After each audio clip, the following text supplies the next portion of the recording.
সবাই বলে কি তাড়াতাড়ি এক হাতে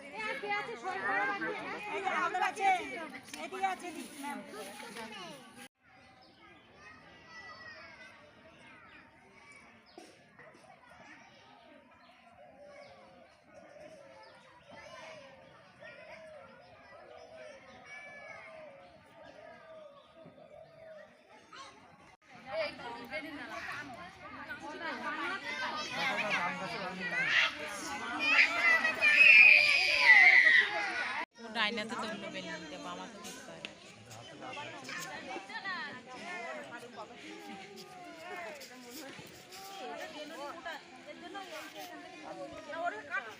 আমারটা সরু ছিল বলছিলাম আমারটা এই যে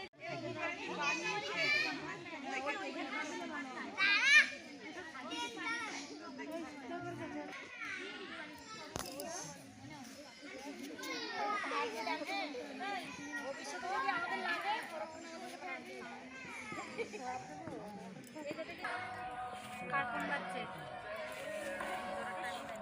ওদের বান্ডিল না কইরা এই যে কাছে না নিয়ে গেছে না না ওই যে ঠিক ছিল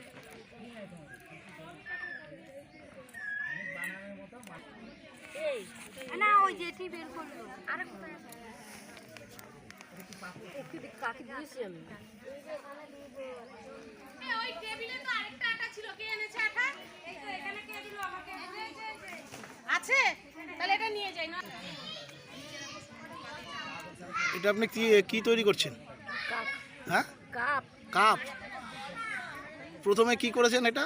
এটা গোল রাউন্ড করেছি না না, প্রথমে ওই বিনুনিগুলো তৈরি করে নিয়েছেন, পাট দিয়ে বেলুনি করে নিয়েছি, তারপরে তারপরে এই যে গোল রাউন্ড করেছি।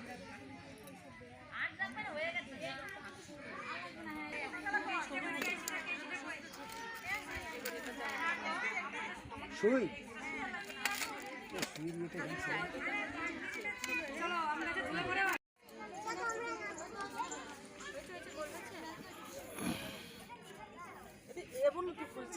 হ্যাঁ বলছি গোল করে 4-5টা সেলাই করে তারপর উপর দিয়ে একটা ডিজাইন করে দেবো। হ্যাঁ হ্যাঁ হ্যাঁ এই যে এই ডিজাইনটা হচ্ছে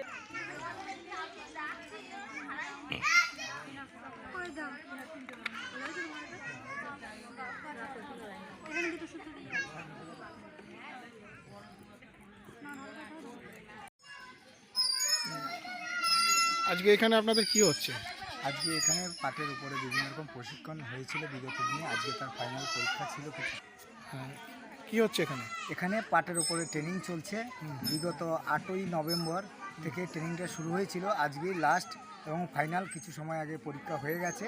আজকে 30শে নভেম্বর তার ফাইনাল পরীক্ষা সমাপ্তি হলো কিছু সময় আগে। এখন তার হাতের যে বিগত দিনে যে হাতের মাধ্যমে ওরা বিভিন্ন রকম জিনিস তৈরি করেছিল, তার আজকে 8 ঘন্টা টাইম দিয়েছে। ওই 8 ঘন্টার মধ্যে যে যা বানাতে পারে সেইটা জমা দিতে হবে স্যারকে। এটা রামকৃষ্ণ মিশনের সহযোগিতায় এবং গোলাহাট মানব কল্যাণ সোসাইটির উদ্যোগে হচ্ছে। কোথা থেকে এইসব মহিলারা এখানে অংশগ্রহণ করে?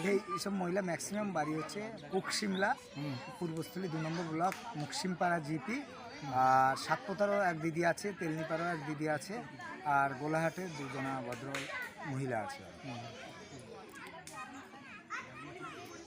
মানে কাদের উদ্যোগে এই ট্রেনিংটা হচ্ছে?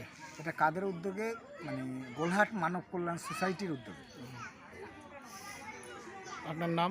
আমার নাম অসীম দাস, বাড়ি কুকশিমলা।